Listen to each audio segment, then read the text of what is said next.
Hi hello ಎಲ್ಲರಿಗೂ ಹೊಸ ಹೊಸ ಕತೆ ನಿಮ್ಮ ಜೊತೆ ಕನ್ನಡತಿ ಮಾಡುವ ನಮಸ್ಕಾರಗಳು. ಯಾರೆಲ್ಲ ಸಬ್ಸ್ಕ್ರೈಬ್ ಆಗಿಲ್ಲ ದಯವಿಟ್ಟು ಸಬ್ಸ್ಕ್ರೈಬ್ ಮಾಡ್ಕೊಂಡು ನೋಡಿ. ನಿಮ್ಮ ಸಬ್ಸ್ಕ್ರೈಬರ್ ನಮಗೆ ಮತ್ತೊಂದು ವಿಡಿಯೋ ಹಾಕೋಕ್ಕೆ ತುಂಬ ಸ್ಫೂರ್ತಿಯಾಗುತ್ತದೆ. ಋಣಾನುಬಂಧ ಭಾಗ 9. ನವನೀತ್ ನಡೆಯೋ ಹೊರಗಡೆ ಹೋಗಿ ಬರೋಣ ಅಂತ ಹೇಳ್ತಾನೆ. ಮನು, ಯಾಕೋ ನವನೀತ್ ಹೇಳ್ದಷ್ಟು ಕೇಳು.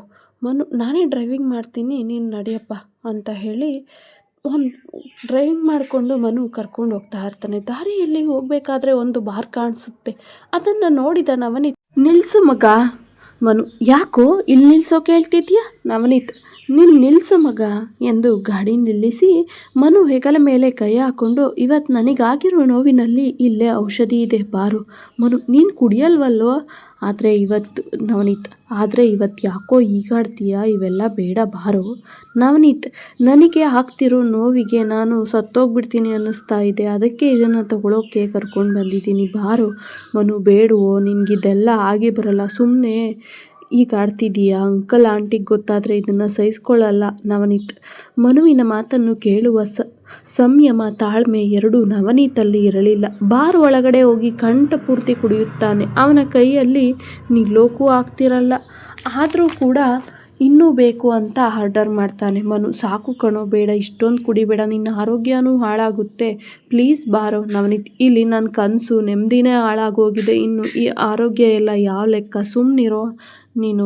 ವೈಟರ್, ನೀನು ತಗೋಬಾ, ಇವತ್ತೆಲ್ಲ ನನಗೆ ನೀನು ಸರ್ವ್ ಮಾಡು, ನಾನು ನಿನಗೆ ಎಕ್ಸ್ಟ್ರಾ 20,000 ಟಿಪ್ಸ್ ಕೊಡ್ತೀನಿ, ಹೋಗು, ಬೇಗ ಬೇಗ ತಗೋಬಾ. ಮನು, ನಿನಗೆ ಇವತ್ತು ನಾನು ಏನೇ ಮಾತಾಡಿದ್ರೂ ತಪ್ಪಲ್ವಾ? ಅರ್ಥ ಮಾಡ್ಕೊಳ್ಳೋ, ಇಷ್ಟೊಂದು ಆಲ್ಕೋಹಾಲ್ ಒಳ್ಳೆಯದಲ್ಲ. ಆದರೆ ನವನೀತ್ ಮನುವಿನ ಮಾತು ಕೇಳದೆ ಕುಡಿದು ಕೆಳಗಡೆ ಬೀಳುತ್ತಾನೆ. ಮನು ಗಾಬರಿಯಿಂದ, ಏನಾಯಿತು ಮಗ? ಲೋ, ಎದ್ದೇಳೋ ಪ್ಲೀಸ್, ಮೇಲೆದ್ದೇಳೋ. ಅಲ್ಲೇ ಇದ್ದ ವೇಟರ್, ಸರ್, ಅವರಿಗೆ ಏನೂ ಆಗಿಲ್ಲ, ಅಷ್ಟೊಂದು ಕುಡಿದಿರೋದ್ರಿಂದ ಪ್ರಜ್ಞೆ ತಪ್ಪಿದ್ದಾರೆ ಅಂತ ಹೇಳ್ತಾನೆ. ಆಗ ಮನು, ಒಂದು ಸ್ವಲ್ಪ ಕಾರ್ವರೆಗೂ ಕರ್ಕೊಂಡು ಹೋಗೋಕ್ಕೆ ಹೆಲ್ಪ್ ಮಾಡ್ತೀರಾ? ಹಾಗೆ ಈ ಕಾರ್ಡ್ ತೊಗೊಂಡು ನಿಮ್ಮ ಬಿಲ್ ಕಟ್ ಮಾಡಿಕೊಂಡು ಹಾಗೆ ನಿಮ್ಮ ಟಿಪ್ಸ್ 500 ರೂಪಾಯಿನ ಇಟ್ಕೊಳ್ಳಿ. ವೇಟರ್ ಸರಿ ಎಂದು ಬಿಲ್ ಕಟ್ ಮಾಡಿ ನವನೀತನ್ನು ಕಾರ್ವರೆಗೂ ಕರ್ಕೊಂಡು ಬಂದು ಮಲಗಿಸ್ತಾನೆ. ಮನು ನವನೀತ್ ಪರಿಸ್ಥಿತಿ ನೋಡಿ ಹೇಗಿದ್ದವನು ಹೇಗಾದ. ಫ್ರೆಂಡ್ಸ್ ಸರ್ಕಲ್ನಲ್ಲೇ ಯಾರಾದರೂ ಕುಡಿದ್ರೆ ಕುಡಿಬೇಡಿ ಅಂತ ಹೇಳ್ತಿದ್ದ, ಇವತ್ತು ಈ ಮಟ್ಟಕ್ಕೆ ಕುಡಿದು ಪ್ರಜ್ಞೆ ತಪ್ಪನ್ನಲ್ಲ. ಏನು ದೇವ್ರೆ ನಿನ್ನ ಆಟ? ಇದೇನಾದರೂ ನವನೀತ್ ಅಪ್ಪ ಅಮ್ಮಂಗೇನಾದರೂ ಗೊತ್ತಾದರೆ ಅವರು ಇದನ್ನೆಲ್ಲ ಹೇಗೆ ಸಹಿಸ್ಕೊಳ್ತಾರೆ? ಇವತ್ತು ಇವನನ್ನು ನನ್ನ ರೂಮ್ನಲ್ಲೇ ನನ್ನ ಜೊತೆನೇ ಇಟ್ಕೊಳ್ಳೋಣ ಅಂತ ಹೇಳಿ ನವನೀತನ್ನು ರೂಮ್ಗೆ ಕರ್ಕೊಂಡು ಹೋಗಿ ಮಲಗಿಸ್ತಾನೆ. ಇತ್ತ ನಾರಾಯಣಗೌಡರು ನವನೀತ್ಗೆ ಫೋನ್ ಮೇಲೆ ಫೋನು ಪದೇ ಪದೇ ಕಾಲ್ ಮಾಡ್ತಾ ಇರ್ತಾರೆ. ಇದನ್ನು ನೋಡಿದ ಮನು ಕಾಲ್ ರಿಸೀವ್ ಮಾಡ್ತಾನೆ. ನಾರಾಯಣಗೌಡರು ರಿಸೀವ್ ಮಾಡಿದ ತಕ್ಷಣ, ಏನೋ ನಿನಗೆ ಬುದ್ಧಿ ಇದೆಯಾ ಇಲ್ವಾ? ಎಷ್ಟು ಸಾರಿ ಕಾಲ್ ಮಾಡೋದು? ಒಂದು ಸಾರಿನಾದ್ರು ಕಾಲ್ ರಿಸೀವ್ ಮಾಡಿ 1 ನಿಮಿಷ ಮಾತಾಡೋಕೇನು? ಅಪ್ಪ ಅಮ್ಮ ಗಾಬರಿ ಆಗ್ತಾರೆ ಅನ್ನೋ ಕಾಮನ್ ಸೆನ್ಸ್ ಇಲ್ಲ ನಿನಗೆ? ಒಬ್ಬನೇ ಮಗ ಅಂತ ಮುದ್ದಿಂದ ಬೆಳೆಸಿದ್ದೇ ತಪ್ಪಾಯ್ತಾ? ಮನು, ಅಲೋ ಅಂಕಲ್, ನಾನು ಮನು. ನಾರಾಯಣಗೌಡರು, ಅವನೆಲ್ಲಪ್ಪ ನೀನು ಮಾತಾಡ್ತಿದ್ದೀಯಲ್ಲ? ಮನು, ಅವನ ಕೈಗೆ ಏಟಾಗಿತ್ತಲ್ಲ, ಅದಕ್ಕೆ ಡಾಕ್ಟರ್ ಹತ್ತಿರ ತೋರಿಸಿ ಟ್ಯಾಬ್ಲೆಟ್ ತೊಗೊಂಡು ಮಲ್ಗವನೆ. ಮನೆಗೆ ಬಂದರೆ ಆಂಟಿ ಗಾಬರಿ ಆಗ್ತಾರೆ ಅಂತ ಇವತ್ತು ಇಲ್ಲೇ ನನ್ನ ರೂಮಲ್ಲೇ ಉಳ್ಕೊಂಡಿದ್ದಾನೆ, ನಾಳೆ ಬರ್ತಾನೆ ಅಂಕಲ್. ನಾರಾಯಣಗೌಡರು, ಅಷ್ಟೊಂದು ಸರಿ ಫೋನ್ ಮಾಡಿದ್ನಲ್ಲ, ರಿಸೀವ್ ಮಾಡಬೇಕಂತ ನಿನಗಾದರೂ ಗೊತ್ತಾಗಲಿಲ್ವೇನೋ? ಮನು, ಅಂಕಲ್ ಫೋನ್ ಸೈಲೆಂಟ್ ಆಗಿತ್ತು, ಇವಾಗ ತೊಗೊಂಡು ನೋಡಿದೆ. ಸರಿ. ನಾರಾಯಣಗೌಡರು, ಊಟ ಮಾಡಿದ್ನ? ಮನು, ಹ್ಞೂ ಅಂಕಲ್ ಮಾಡ್ದ. ನಾರಾಯಣಗೌಡರು, ಸರಿ ಕಣಪ್ಪ, ಅವನು ಎದ್ದ ಮೇಲೆ ಅವನಿಗೆ ಶಾಲಿನಿಗೆ ಕಾಲ್ ಮಾಡೋಕ್ಕೆ ಹೇಳು. ಆ ಹುಡುಗಿ ನನಗೆ ಕಾಲ್ ಮಾಡಿ ಅವರು ಕಾಲ್ ಮಾಡಿದ್ರಾ ತಲುಪಿದ್ರಾ ಅಂತೆಲ್ಲ ಕೇಳಿದ್ಲು. ನಾನು ಹ್ಞೂ ಅಂತ ಹೇಳಿದ್ದೀನಿ, ಕಾಲ್ ಮಾಡೋಕ್ಕೆ ಹೇಳ್ತೀನಿ ಅಂತ ಹೇಳಿದೆ. ಹಾಂ. ಮನು, ಸರಿ ಅಂಕಲ್, ಹೇಳ್ತೀನಿ ಎದ್ದ ತಕ್ಷಣ. ಮರೀದೆ ಹೇಳಪ್ಪ ಕಾಲ್ ಮಾಡೋಕ್ಕೆ. ಸರಿ ಅಂಕಲ್, ಆಯಿತು, ನಾನೇ ಹೇಳ್ತೀನಿ. ನೀವು ಫೋನ್ ಇಡ್ಲಾ ಅಂಕಲ್? ಸರಿ, ಬಾಯ್, ಗುಡ್ ನೈಟ್. ನಾರಾಯಣಗೌಡರು, ಸರಿ ಕಣಪ್ಪ, ಬಾಯ್, ಗುಡ್ ನೈಟ್. ಸುಲೋಚನ, ಏನಂತೆ? ಕಾಲ್ ರಿಸೀವ್ ಮಾಡಿದ್ನ, ಯಾಕೆ ಇಷ್ಟೊತ್ತಾದರೂ ಮನೆಗೆ ಬಂದಿಲ್ಲ? ಏನಂತ ಕೆಲಸ ಅನ್ನಂತೆ? ನನ್ನ ಜೊತೆ ಸರಿಯಾಗಿ ಮಾತು ಆಡಿಲ್ಲ ಇವತ್ತು, ಎಷ್ಟೊತ್ತಿಗೆ ಮನೆಗೆ ಬರ್ತಾನಂತೆ? ಯಾವತ್ತೂ ಇಲ್ಲದೆ ಇರುವಂಥ ಇವತ್ತೇನಂತ ಕೆಲಸ ಅವನಿಗೆ? ಅದು ಫೋನ್ ಕೂಡ ಪಿಕ್ ಮಾಡೋಕ್ಕಾಗದೇ ಇರೋಷ್ಟು, ಅಷ್ಟು 1 ನಿಮಿಷ ಮಾತಾಡೋಕ್ಕೂ ಆಗ್ತಾ ಇರೋಷ್ಟು ಜವಾಬ್ದಾರಿ ಹೊರಿಸಿದ್ದೀರಾ ಅವನಿಗೆ? ಊಟ ಮನೆಗೆ ಬಂದು ಮಾಡ್ತಾನಂತ ಇಲ್ಲ ಅಲ್ಲೇ ಮಾಡ್ಕೊಂಡು ಬರ್ತಾನಂತ ಕೇಳಿದ್ರ? ನಾರಾಯಣಗೌಡರು, ಸಾಕಮ್ಮ, ನೀನು ಕ್ವಶನ್ಸ್ ನಿಲ್ಲಿಸು ಸಾಕು. ಒಂದು ದಿನ ಮಗ ಮನೆಗೆ ಬಂದಿಲ್ಲ ಅಂತ ವರ್ಷಕ್ಕಾಗೋಷ್ಟು ಪ್ರಶ್ನೆ ಮಾಡ್ತಿದ್ದೀಯ. ಇದಕ್ಕೆಲ್ಲ ಉತ್ತರ ಕೊಡುವಷ್ಟರಲ್ಲಿ ಬೆಳಿಗ್ಗೆ ಆಗುತ್ತೆ, ಇನ್ನೂ ಮನೆಗೆ ಬಂದಿಲ್ಲ ಅಂತಂತಂದರೆ ಇಂಪಾರ್ಟೆಂಟ್ ಕೆಲಸ ಇರುತ್ತೆ ಅಂತ ಅರ್ಥ ಮಾಡ್ಕೊಳ್ಬೇಕು. ಅದನ್ನು ಬಿಟ್ಟು ನೀನು ಗಾಬರಿಯಾಗಿ ನನ್ನನ್ನು ಗಾಬರಿ ಮಾಡೋದಲ್ಲ. ಸ್ವಲ್ಪ ತಾಳ್ಮೆ ಇರಲಿ. ಸಣ್ಣ ಪುಟ್ಟ ವಿಷಯಕ್ಕೆಲ್ಲ ಈ ರೀತಿ ಮಾಡಿದ್ರೆ ಹೇಗೆ? ನೀನು ಅವನಿಗೆ ಕ್ಲೈಂಟ್ ಮೀಟಿಂಗ್ ಇದೆ, ಹಾಗೆ ರಾತ್ರಿ ಊಟ ಅವ್ರ ಜೊತೆನೇ ಅಂತೆ. ನಾನು ನೀನು ಊಟ ಮಾಡೋಣ ಬಾ ಸುಲೋಚನಾ. ನಿಮ್ಮಷ್ಟು ಆರಾಮಾಗಿರೋಕೆ ನನಗೆ ಬರೋಲ್ಲ, ಸರಿನಾ? ನಡೀರಿ ಊಟಕ್ಕೆ ಎಂದು ಇಬ್ಬರೂ ಕೂಡ ಊಟ ಮಾಡುತ್ತಿರುತ್ತಾರೆ. ಇತ್ತ ಅನುರಾಧ ಶಾಲಿನಿಗೆ ದೃಷ್ಟಿ ತೆಗೆಯುತ್ತಿರುತ್ತಾರೆ. ರಾಮೇಗೌಡರು ಶ್ರುತಿಗೂ ತೆಗಿ, ಅವಳು ಮುದ್ದಾಗಿ ಕಾಣಿಸ್ತಿದ್ಲು. ಅನುರಾಧ ಆಯ್ತು ರೀ ತೆಗಿತೀನಿ ಎಂದು ಇಬ್ಬರೂ ಕೂಡ ನಾಯಿ ಕಣ್ಣು, ನರಿ ಕಣ್ಣು, ಎಲ್ಲ ಕಣ್ಣು, ಆ ಕಣ್ಣು, ಈ ಕಣ್ಣು, ಕೆಟ್ಟ ಕಣ್ಣು, ಕೇಡ್ ಕಣ್ಣು ಅಂತ ಹೇಳಿ ದೃಷ್ಟಿ ತೆಗೆದು ಹಾಕ್ತಾ ಇರ್ತಾಳೆ ಶಾಲಿನಿ. ಯಾಕೆ ಇಷ್ಟೊತ್ತಾದರೂ ನವನೀತ್ ಕಾಲೇ ಮಾಡಿಲ್ಲ?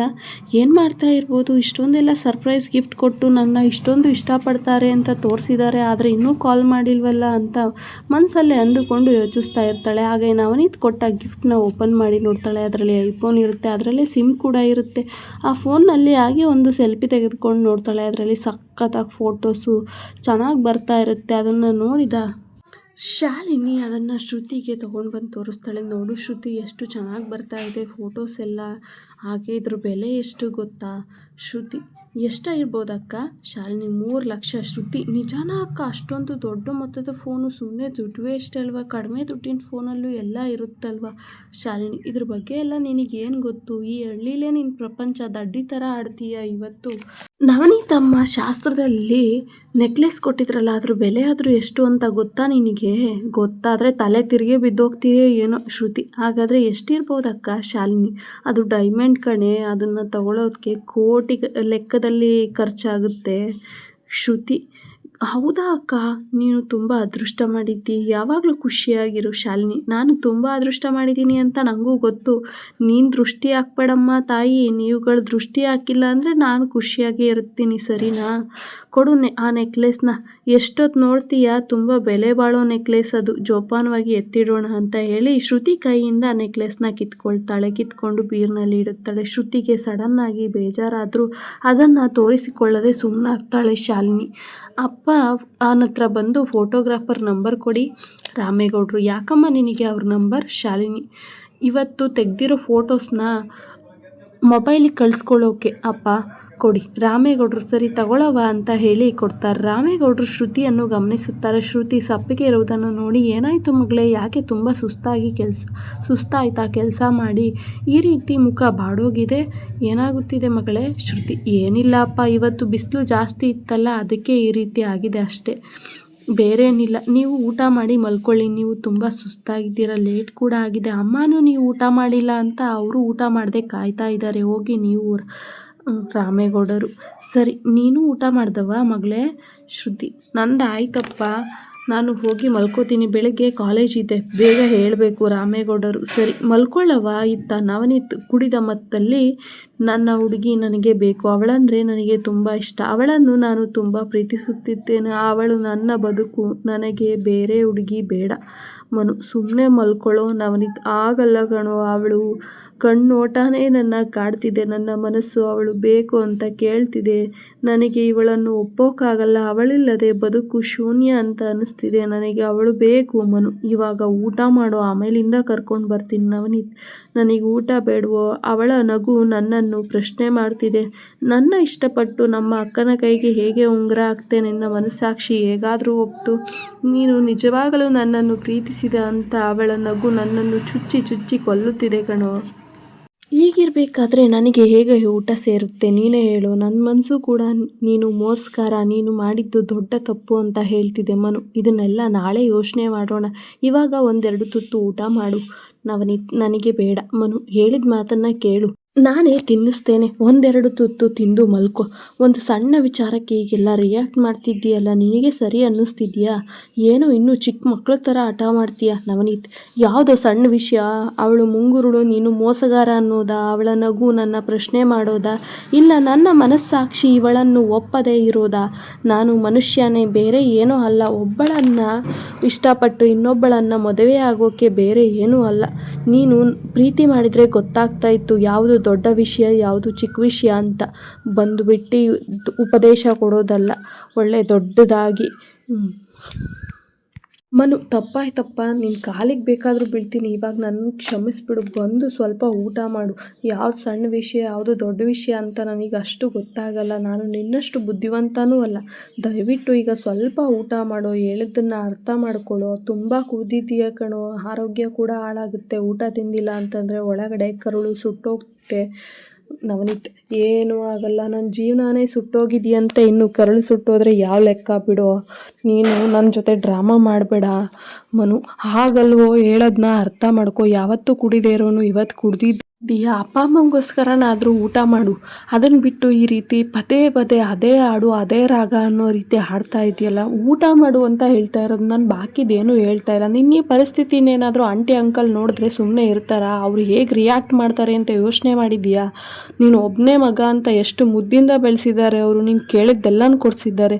ಅಂಥದ್ರಲ್ಲಿ ಅವರಿಗೆ ನನ್ನ ಮಗನಿಗೆ ನಾವೇನಾದರೂ ತಪ್ಪು ಆಯ್ಕೆ ಮಾಡಿಕೊಟ್ಬಿಟ್ವಾ ಅಂತ ಎಷ್ಟು ಯೋಚನೆ ಮಾಡ್ತಾರೆ. ನಿನ್ನ ಪರಿಸ್ಥಿತಿನೇನಾದರೂ ಆಂಟಿ ನೋಡಿದ್ರೆ ಅಲ್ಲೇ ಚಿಂತೆಲೇ ಮುಳುಗೋಗ್ತಾರೋ ಏನೋ, ತಲೆ ಸುತ್ತು ಬೀಳ್ತಾರೋ ಏನೋ.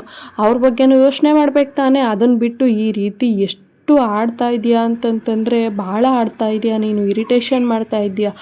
ಸ್ವಲ್ಪ ಊಟ ಮಾಡು, ಏನೂ ಆಗಿಲ್ಲ. ಪ್ರಪಂಚ ತಲೆ ಕೆಳಗೆ ಏನೂ ಆಗಿಲ್ಲ. ದೇವ್ರೇನು ಬರೆದಿರ್ತಾನೆ ಅದೇ ಆಗೋದು. ಅದು ಬಿಟ್ಟು ನೀನು ಅನ್ಕೊಂಡೋಗೋ ನಾನು ಅನ್ಕೊಂಡೋಗೋ ಏನೂ ಆಗಲ್ಲ. ಎದ್ದು ಬಾ, ಸ್ವಲ್ಪ ಊಟ ತಿಂದು ಆರಾಮಾಗಿ ರೆಸ್ಟ್ ಮಾಡು. ಬೆಳಗ್ಗೆಗೆ ಮನೆಗೆ ಹೋಗುವಂತೆ. ಆಂಟಿ ಅಂಕಲ್ ಮುಖ ನೋಡು ಅಂತ ಹೇಳ್ತಾನೆ ನವನೀತ್. ಸರಿ ಎಂದು ಸ್ವಲ್ಪ ಊಟ ತಿನ್ನೋಕ್ಕೆ ಒಪ್ಕೊಳ್ತಾನೆ. ಹಾಗೆ ಸ್ವಲ್ಪ ತಿಂತ ಶ್ರುತಿನೇ ಶ್ರುತಿಯ ಮುಖ ಚೆಹರೆ ಅವನ್ನ ಕಾಡ್ತಾ ಇರುತ್ತೆ. ಅವಳ ನಗು, ಆ ಮುಂಗುರುಳು, ಆ ನೋಟ ಅವನನ್ನು ಚುಚ್ಚಿ ಕೊಲ್ಲೋ ರೀತಿ ಕಾಡ್ತಾ ಇರುತ್ತೆ. ಆ ಕ್ಷಣನ ಅವನು ಮರೆಯೋಕ್ಕೆ ಆಗದೆ ಇರೋ ರೀತಿ. ಹಾಗೆ ಶಾಲಿನಿಗೆ ಉಂಗುರ ತೊಡಿಸಿದ್ದು, ಆ ಕೈ ಏಟು ಮಾಡ್ಕೊಂಡಿರೋದನ್ನ ಅದನ್ನು ನೋಡಿದರೆ, ನಾನು ಅವಳನ್ನು ಯಾಕೆ ಮುಟ್ಟಿದೆ ದೇವರೇ, ನನಗೆ ಯಾಕೆ ಈ ರೀತಿ ಶಿಕ್ಷೆ ಕೊಡ್ತಾ ಇದ್ದೀಯಾ ಅಂತ ದೇವರನ್ನ ಕೂಡ ಬೈತಾನೆ. ಹಾಗೆ ಊಟ ತಿಂದು ಮತ್ತೆ ಹೊರಗಡೆ ಬಂದು ಚಂದ್ರನ್ನ ನೋಡ್ತಾ, ಪ್ಲೀಸ್ ದೇವರೇ, ನನಗೆ ನನ್ನ ಹುಡುಗಿನ ಕೊಟ್ಬಿಡು, ನನಗೆ ಅವ್ರ ಅಕ್ಕ ಬೇಡ, ನಾನು ಅವಳನ್ನು ಕಣ್ಣೆತ್ತೂ ನೋಡಿಲ್ಲ, ನನ್ನ ಅಪ್ಪ ಅಮ್ಮನ ಆಯ್ಕೆ ತಪ್ಪಿಲ್ಲ, ಆದರೆ ನಾನು ನೋಡಿದ್ದೇ ತಪ್ಪಾಗೋಯ್ತು. ಆವತ್ತು ನಾನು ಕರೆಕ್ಟಾಗಿ ತಿಳ್ಕೊಳ್ದೇ ಇದ್ದಿದ್ದು ಇವತ್ತು ನನ್ನ ಜೀವನಕ್ಕೆ ಗೊತ್ತಾಯ್ತಾ. ಒಂದೇ ಒಂದು ಸಣ್ಣ ತಪ್ಪು ಇವತ್ತು ನನ್ನ ಜೀವನಕ್ಕೆ ಮಾರಕ ಆಗೋಯ್ತಲ್ಲ. ಪ್ಲೀಸ್ ದೇವರೇ, ನನಗೆ ಈ ಹುಡುಗಿ ಬೇಡ, ನನ್ನ ಹುಡುಗಿನೇ ಬೇಕು ಅಂತ ಅವನ ಮನದ ತೊಡಲಾಟವನ್ನು ಚಂದ್ರನ ಹತ್ತಿರ ಹಂಚಿಕೊಳ್ಳುತ್ತಿರುತ್ತಾನೆ. ಆದರೆ ಏನು ಮಾಡುವುದು ಅವನಿಗೆ ಅರ್ಥವೇ ಆಗುತ್ತಿರಲಿಲ್ಲ.